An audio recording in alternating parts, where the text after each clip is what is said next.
इस वीडियो में हम कुछ साइड हसल्स की बात करेंगे और डोंट वरी, ये वो वाली साइड हसल्स नहीं होने वाली जो आपको हर वीडियो में दिख जाती हैं। थोड़ी सी डिफरेंट होंगी, इन डेप्थ बात करेंगे, बहुत सिंपल भाषा में बात करेंगे। आप अगर एक स्टूडेंट है, स्कूल लाइफ आपकी चल रही है, कॉलेज लाइफ आपकी चल रही है, या आप एक वर्किंग प्रोफेशनल भी हैं, आप जॉब भी करते हैं, उसके साथ भी आप इस धंधे को सेट कर सकते हो। बहुत कम एफर्ट से बहुत अच्छा पैसा बना सकते हो और ईजिली 50,000 रुपीज़ पर मंथ की कमाई बना सकते हो। Website designer. अच्छा, वेबसाइट डिज़ाइनर सुन के एकदम स्किप मत मार देना वीडियो को। मेरे को भी कोडिंग नहीं आती, लेकिन मैं अच्छी खासी वेबसाइट्स बना सकता हूँ, उसका भी तरीका मैं आपको बताऊंगा। आज की डेट में वेबसाइट्स की इंपॉर्टेंस तो बहुत ज़्यादा हो गई है। ई कॉमर्स का बूम आ गया है। जो ऑफलाइन बिजनेसेस भी हैं वो भी समझते हैं कि यार धीरे धीरे ऑनलाइन बढ़ता जा रहा है और उनको एक प्रेजेंस तो बनानी पड़ती ही है ऑनलाइन। भले ही हमारा ऑफलाइन बिजनेस है, लेकिन एक ऑनलाइन प्रेजेंस होनी ज़रूरी है। वेबसाइट जो है ना, दो तरीके से बन सकती है। एक तो स्टैटिक वेबसाइट बनती है, जैसे कि ब्लॉग पोस्ट वाली वेबसाइट होती है जिसमें आप रीड कर सकते हो, जो कि इन्फॉर्मेशन कम्युनिकेट करने के लिए होती है। और एक डायनेमिक वेबसाइट होती है, जैसे कि ई कॉमर्स वेबसाइट्स होती हैं जिसमें सारे के सारे फीचर्स होते हैं। बंदा जा सकता है, परचेज कर सकता है, पेमेंट कर सकता है, तो वो एक डायनेमिक वेबसाइट होती है। अगर आपका कोडिंग बैकग्राउंड नहीं भी है तो भी आप एक वेबसाइट बना सकते हो। बहुत सारे वेबसाइट बिल्डर्स आ गए हैं और इंडिया में तो आजकल 2-3 साल से दुकान ऐप बहुत ज़्यादा चल रही है। आप बहुत लिमिटेड नॉलेज के साथ एक बढ़िया वेबसाइट बना सकते हो। टेम्पलेट्स यूज़ कर लिए, उसके बाद स्टैंडर्ड जो बने बने फॉन्ट्स हैं, बने बने डिज़ाइन है, सभी को यूज़ करके आप easily drag and drop system से बना सकते हो।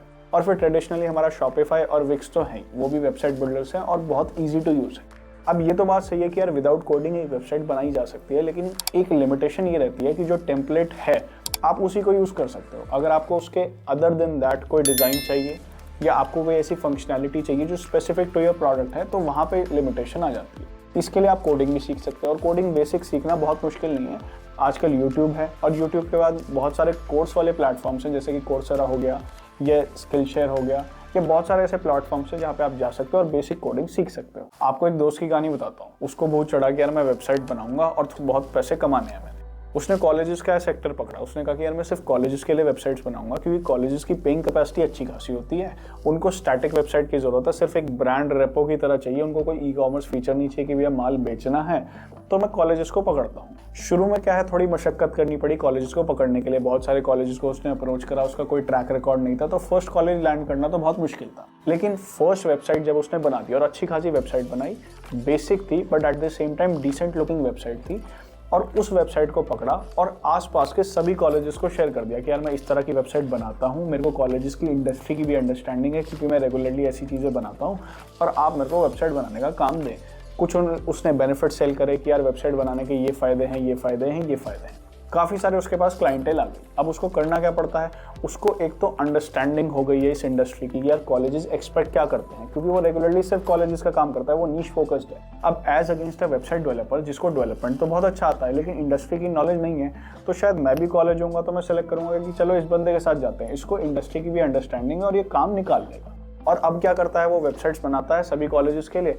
थोड़ा लुक एंड फील चेंज कर देगा, थोड़ा वाइब चेंज कर देगा वेबसाइट की, थोड़े फॉन्ट्स चेंज कर दिए, टेम्पलेट दूसरा यूज़ कर लिया, लेकिन जो बैकबोन है, जो प्रोसेस है और जो इंडस्ट्री की अंडरस्टैंडिंग है वो सेम रहती है। तो मल्टीपल वेबसाइट्स बहुत कम टाइम में बना लेता है। अगर आपने एक नीश पकड़ लिया और उस पर वेबसाइट्स बनाना स्टार्ट कर दिया, स्टार्टिंग में तो थोड़ा सा टाइम लगेगा, लेकिन जब आपके पास क्लाइंट्स आएंगे तो बहुत ज़्यादा क्वान्टिटी में आएंगे। मैं पकड़ता हूँ ऑन एवरेज अगर आपने 2 क्लाइंट्स भी सर्व करे पर मंथ, तो आप 25 से 30 हज़ार रुपये पर क्लाइंट लोगे, तो आपके 50 से 60 हज़ार रुपये महीना ईजिली बन जाएंगे। इस वीडियो से अगर आपको कुछ वैल्यू मिल रही है तो आप इस चैनल को अभी सब्सक्राइब करें। जब हमें पता होता है ना कि यार इतने सारे सब्सक्राइबर्स हैं, हम जो वीडियो बना रहे हैं वो इतने सारे लोग देखेंगे, तो हम भी क्या है अपने कंटेंट को डेली इंप्रूव करते जाते हैं और ज़्यादा इंप्रूव करते हैं और ज़्यादा मोटिवेट होते हैं। तो मेरी रिक्वेस्ट है कि आप इस चैनल को अभी सब्सक्राइब करें, जिससे हम रेगुलरली आपके लिए इस तरह का कंटेंट लेते हैं। सोशल मीडिया स्ट्रैटेजिस्ट, जो हमारी नई जनरेशन है ना, जो 25 ईयर्स की एज में है, 20 ईयर्स की एज में या 30 ईयर्स तक की एज में है, जो स्मार्टफोन्स के साथ पले बड़े हैं, उनको सोशल मीडिया की कहीं ना कहीं अंडरस्टैंडिंग ज़्यादा है। और जो हमारे ऑफलाइन बिजनेसेस हैं, जो पुराने बिजनेसेस चल रहे हैं, वो जनरली क्या है, अंकल लोग चलाते हैं। वही 40 ईयर्स के अंकल चला रहे हैं, 50 ईयर्स के अंकल चला रहे हैं। तो ये जो गैप है ना, इसका आप फ़ायदा उठा सकते हो। बहुत सारे बिजनेस समझते हैं कि यार आजकल सोशल मीडिया पे होना ज़रूरी है, लेकिन क्या है, अंकल को इंस्टाग्राम चलाना ही नहीं आता, या वो इतने कंफर्टेबल नहीं है। थोड़ा बहुत जानते तो हैं लेकिन कंफर्टेबल नहीं है, और वही काम आप 1 सेकंड, 2 सेकंड, 3 सेकंड में करके दिखा दोगे, जो वो 10 मिनट सोचते रहेंगे या ढूंढते रहेंगे। तो यहाँ पे आपको एक थोड़ी सी एडवांटेज मिल जाती है। आपको करना क्या है, कुछ ऐसे बिजनेसेस आइडेंटिफाई करने हैं जो आपको लगता हो कि यार सोशल मीडिया पे बहुत अच्छे कर सकते हैं। For example art and craft है, ये सोशल मीडिया पे बहुत अच्छा चलता है, इंस्टाग्राम और पिंटरेस्ट पे तो दबा के चलता है क्योंकि विजुअली अपीलिंग है। तो आप इस तरह के बिजनेसेस आइडेंटिफाई करो जो सोशल मीडिया पे अच्छे चल सकते हैं लेकिन सोशल मीडिया की प्रेजेंस नहीं है, और मोस्ट प्रॉब्ली कोई ऐसा बंदा रन कर रहा है जो सोशल मीडिया बहुत कंफर्टेबली नहीं चला सकता, most probably as 40s 50s हो। आप उनसे बात करो, उनको सोशल मीडिया के बेनिफिट्स बताओ। हो सकता है कि बंदे को पहले से ही पता हो कि यार इंपॉर्टेंट है और मैं करना चाहता हूँ। हो सकता है कि अगला बंदा नहीं करना चाहता हो लेकिन थोड़ा सा कन्विंसिंग के बाद मान जाए। और कुछ लोग तो ऐसे होते हैं कहते हैं सब बेकार है। जो बेकार कहने वाले हैं उनको तो आप जयराम जी ही कर दो, क्योंकि उनको कन्विंस करना बहुत मुश्किल होगा। लेकिन जो बंदा सुनने को तैयार है आप उसको समझाओ और उसको बताओ कि यार मैं आपका सोशल मीडिया का एक हैंडल, सिर्फ एक प्लेटफॉर्म पे काम करूंगा और उसको इंप्रूव करने की कोशिश करूंगा। बहुत नॉमिनल फीस चार्ज करो, फॉर एग्जांपल 5,000 रुपये पर महीना ले लिया, एक नॉमिनल फीस से स्टार्ट करो। नॉमिनल फीस के 2 फायदे हैं। एक तो जब बंदा थोड़ा सा पैसा देता है ना तो बंदे को एक्सपेक्टेशन बहुत ज़्यादा नहीं होती।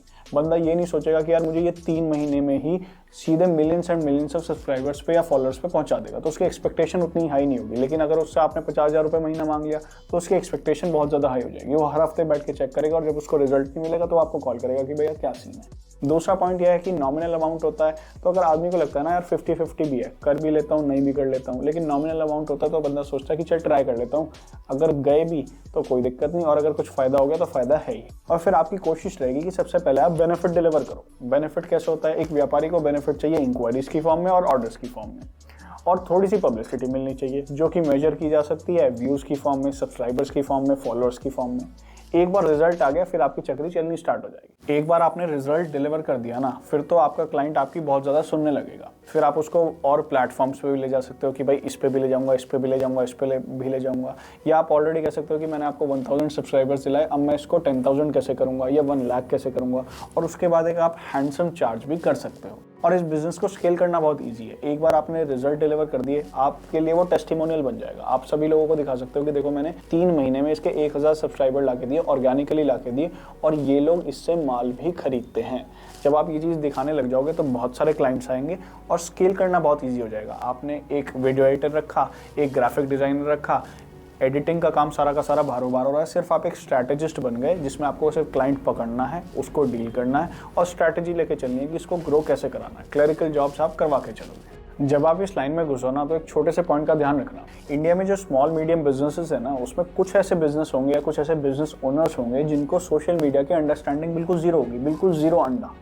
तो उनकी एक्सपेक्टेशन बहुत ज़्यादा हाई होंगी। वो चाह रहे होंगे यार 2 महीने में मेरे को 1 लाख सब्सक्राइबर्स मिल जाए, जो कि पॉसिबल नहीं।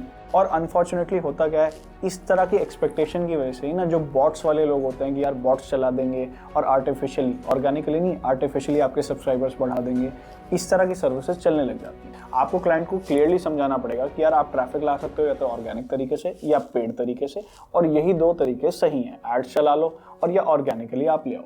तीसरा तरीका जो शॉर्टकट वाला तरीका है ना, जिसमें आपको बॉट्स वगैरह का यूज़ करना पड़ता है, वो आपको क्लियरली समझाना पड़ेगा कि सर आपके सब्सक्राइबर्स बढ़ेंगे लेकिन वो सिर्फ एक नंबर के रूप में बढ़ेंगे। लोग एक्चुअली आपको सब्सक्राइब नहीं कर रहे, तो ना लोग आपसे इंक्वायरी करेंगे, ना आपके ऑर्डर करेंगे और ना ही उन चीज़ों को देखेंगे।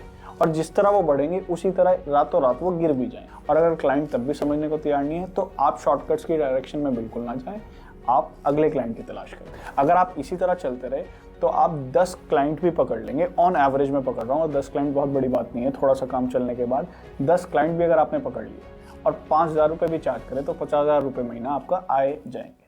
अफिलिएट मार्केटिंग एक कंपनी होती है, वो प्रोडक्ट बनाती है, उसको वो प्रोडक्ट बेचना है, आप आते हैं, आप उस कंपनी को वो प्रोडक्ट बेचने में मदद करते हैं, अपने फ्रेंड्स एंड फैमिली या अपने नेटवर्क में उसको रेफर करते हैं, और उस रेफरल के बेस पे जब सेल होती है तो आपको एक कमीशन मिलता है। इसको अफिलिएट की कमाई कहते हैं। जो कंपनी होती है ना, वो हर बंदे को, जो उनके एजेंट्स होते हैं, हर बंदे को एक यूनिक लिंक देती है और उस लिंक से ट्रैक होता है कि यार इस बंदे ने ये सेल करी और मुझे कमीशन इस बंदे को देना है। ध्यान रखने वाला पॉइंट ये है कि जो प्राइस टू दी कस्टमर होता है वो इंटैक्ट रहता है। आपका जो कमीशन है ना, वो कंपनी की पॉकेट से जा रहा है, कस्टमर को प्रोडक्ट महंगा नहीं पड़ रहा है। आप 2 तरह के प्रोडक्ट्स रेफर कर सकते हो, या तो फिजिकल प्रोडक्ट्स रेफर कर सकते हो या डिजिटल प्रोडक्ट्स रेफर कर सकते हो। फिजिकल में क्या है, बहुत वाइड रेंज होती है, फर्नीचर भी आता है, ऑफिस प्रोडक्ट्स भी आते हैं, मेडिसिन भी आती हैं, ब्यूटी प्रोडक्ट्स भी आते हैं, मतलब बहुत वाइड रेंज होती है। डिजिटल प्रोडक्ट्स में जैसे कोर्सेज हो गए, ई बुक्स हो गई, सॉफ्टवेयर्स, इस तरह की चीज़ें आप बेच सकते हो। फिजिकल प्रोडक्ट्स में फ़ायदा ये होता है कि क्वांटिटी अच्छी निकलती है आपकी, आप अच्छी खासी सेल्स कर पाओगे। लेकिन जो आपकी परसेंटेज ऑफ कमीशन होती है वो थोड़ी सी कम रहती है। इसमें जो बिगेस्ट प्लेयर है वो नो डाउट Amazon एसोसिएट्स है। लेकिन ऑन दी अदर हैंड जो हमारे डिजिटल प्रोडक्ट्स होते हैं, उसके जो कोर्सेज होते हैं, ई बुक्स होती हैं, ये सॉफ्टवेयर्स होते हैं, इनमें सेल तो बहुत कम निकलती है, बहुत ज़्यादा लोग आपसे परचेज नहीं करेंगे, लेकिन आपकी जो परसेंटेज ऑफ कमीशन होती है बहुत हाई होती है। कभी कभी तो 100% होती है सॉफ्टवेयर्स के केस में, क्योंकि कंपनीज को पता है कि रिकरिंग रेवेन्यू आएगी, फर्स्ट रेवेन्यू पूरी की पूरी ही आप कमीशन एजेंट को दे दो। इसका एक अच्छा एग्जाम्पल, एक one of the major players है क्लिकबैंक। स्टार्टिंग में आप अपने फ्रेंड्स एंड फैमिली से स्टार्ट कर सकते हैं, और सिर्फ वैसे नहीं चलता यार, लिंक लिया और व्हाट्सएप कर दिया। थोड़ा सा आपको पुशी होना पड़ता है, अपनी शाइनेस को साइड रखनी पड़ेगी। आपने एक बार स्टार्टिंग ले ली तो अनटिल अनलेस कि आपका खुद का नेटवर्क ही इतना बड़ा हो, आपको एक ऑडियंस की जरूरत पड़ेगी। और आज की डेट में इंटरनेट पे ऑडियंस बनाना इजी है as compare to offline audience. Internet पे आप चाहे यूट्यूब पे बना सकते हो, जैसे हम वीडियोस बना रहे हैं, इंस्टाग्राम पे शॉर्ट फॉर्म कंटेंट पे जा सकते हो, या ब्लॉग्स पे रिटन कंटेंट में जा सकते हो अगर आपको लिखना पसंद है। एक बार आपकी ऑडियंस बन गई तो आप अपने काम को स्केल कर पाए। कमाई की बात करें तो चीज़ों को थोड़ा सा पर्सपेक्टिव में डालते हैं। फॉर एग्जांपल मैं यूट्यूब कंटेंट क्रिएटर हूँ, कुछ आइटम्स मैं अफिलिएट करना चाहूँगा, मेरे व्यूअर्स इस तरह के हैं कि वो भी शायद वीडियो बनाना पसंद करें, तो हम क्या है DSLR रिकमेंड करेंगे 50,000 का है, फॉर एग्जांपल रिंग लाइट है 4,000 की, माइक है 2,000 का, और एक green screen with standard 2,000।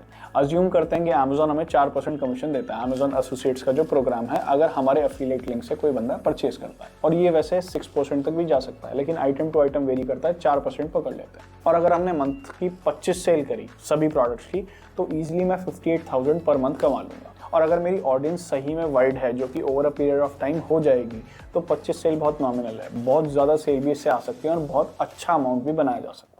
E book, अगर आपके राइटिंग स्किल्स अच्छे हैं या आपको राइटिंग में इंटरेस्ट है, तो आप एक ई बुक लिख सकते हो। ई बुक ट्रेडिशनल बुक्स जो पेपर बैक फॉर्म में आती थी उससे बहुत बेटर है। सबसे पहले क्या, पहले तो प्रिंट नहीं करना यार, तो उसकी कॉस्ट बच गई। इंटरनेट के ऊपर कितना ही आप उसको डिस्ट्रीब्यूट कर लो। उसके बाद क्या है, जो मेजर बेनिफिट होता है, बुक लिखने में इतना टाइम नहीं लगता, लेकिन आप पब्लिशर के पास जाते हो, आप पब्लिशर को कन्विंस करते हो कि आप मेरी बुक पब्लिश करो। अब आप स्टार्टिंग में नए राइटर हैं तो वो पब्लिश ही नहीं करेगा, आप उसके ओनर या जो टॉप रैंकिंग बंदे होंगे उनसे मिलना बहुत मुश्किल हो जाएगा। आप रेटिंग एजेंसीज के पास जाओगे कि आप मेरी बुक को रेट करो, तो ये सब बहुत ज़्यादा टाइम कंज्यूम कर लेता है। ई बुक लिखने का बेस्ट प्लेटफॉर्म है Amazon KDP। जब आप ई बुक लिखें तो अपना वर्ड डॉक्यूमेंट में लिखो, उसको PDF में या EPUB फाइल में कन्वर्ट कर लो। अगर आपको खुद कन्वर्ट नहीं करना आता तो आप फेवर पे जाओ, वहाँ पे $5 में आपको कोई भी इजीली कन्वर्ट करके दे देगा। जब आप अपनी बुक लिखो तो उसका एक अच्छा टाइटल और एक अच्छा कवर पेज बनाएं। जब आप कवर पेज और टाइटल सेलेक्ट करें तो दो चीज़ों का ध्यान रखें। मार्केटिंग पॉइंट ऑफ व्यू से तो देखना ही है कि कोई बंदा उसको देखे तो एकदम क्लिक करे, उसको परचेज करे, एकदम अट्रैक्ट हो उसकी साइड। लेकिन SEO पॉइंट ऑफ व्यू से भी देखना है। उसका रीज़न क्या है, फॉर एग्जाम्पल सिमिलर टॉपिक पे कोई बंदा बुक ढूंढ रहा है तो Amazon आपकी बुक को भी रेकमेंड करे। और उसके बाद एक प्रोग्राम होता है Amazon का, 5 डे प्रोग्राम होता है KDP सेलेक्ट करके, जिसके अंदर Amazon बुक्स को ऑप्शन देता है कि आप 5 डेज के लिए अपनी बुक फ्री ऑफ कॉस्ट कर दो Amazon पे, और वो 5 दिन के लिए बुक फ्री ऑफ कॉस्ट रहती है। 5 कंसेक्यूटिव डेज भी रह सकती है या अलग अलग भी हो सकती है। फॉर एग्जांपल 3 दिन मैं अब देना चाहता हूँ, 2 दिन अब देना चाहता हूँ, पर मंथ 5 दिन दे सकता हूँ। इसका बेनिफिट ये है कि डिस्ट्रीब्यूशन बहुत हैवी मिलता है। लगने को लगता है यार फ्री में मैं अपनी बुक बांट रहा हूँ, कोई दिक्कत नहीं है। आप नए राइटर हो, आपकी बुक वैसे भी कोई नहीं पढ़ने वाला, अब आपकी बुक को बहुत अच्छा डिस्ट्रीब्यूशन देगा Amazon, बहुत सारे millions and millions of customers के सामने लेके जाएगा। और फ्री होने की वजह से लोग उसको परचेज भी करेंगे, रीड भी करेंगे, और आपकी इन्फ्लुएंस बढ़ेगी। आपकी जो रेटिंग्स हैं वहाँ पे वो बढ़ेंगी, रेटिंग्स यानी जो रिव्यूज़ होते हैं वो बढ़ेंगे। उसके बाद आपकी BSR बेस्ट सेलिंग रैंक होती है वो बढ़नी स्टार्ट हो जाएगी। और फिर जब वो 5 डेज़ का प्रोग्राम ख़त्म होगा तो वापस वो अपने प्राइस पे आ जाएगी और आपकी पेड सेल्स भी स्टार्ट हो जाएंगी। अब Amazon पे कमाई की बात करते हैं। भाई जब आप ई बुक लिखोगे तो आपको रॉयल्टीज मिलेंगी। आपके पास 2 ऑप्शन होते हैं, या तो आप 35% ऑप्शन के लिए चले जाएं या आप 70% ऑप्शन के लिए चले जाएं।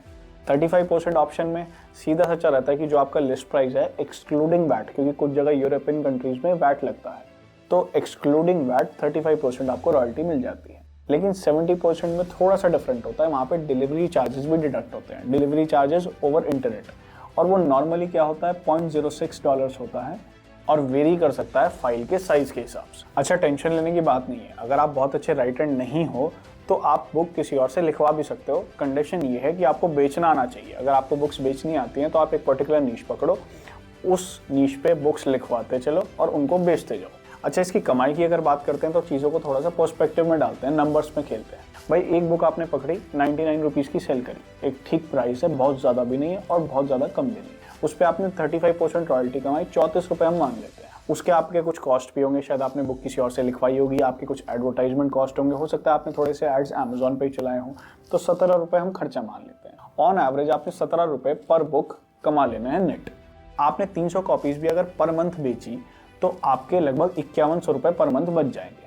तो इस तरह आप एक साल में रॉयल्टी इनकम्स में 61,200 रुपये कमा लोगे। और ये तो एक बुक से है, अगर आप रेगुलरली बुक्स लिखना स्टार्ट कर दो तो आपकी ये रेगुलर इनकम आती रहेगी और 2-3 साल में आपका एक मेजर अमाउंट रॉयल्टी से आता रहेगा। उम्मीद करता हूँ कि इस वीडियो से आपको कुछ वैल्यूएबल कंटेंट मिला होगा।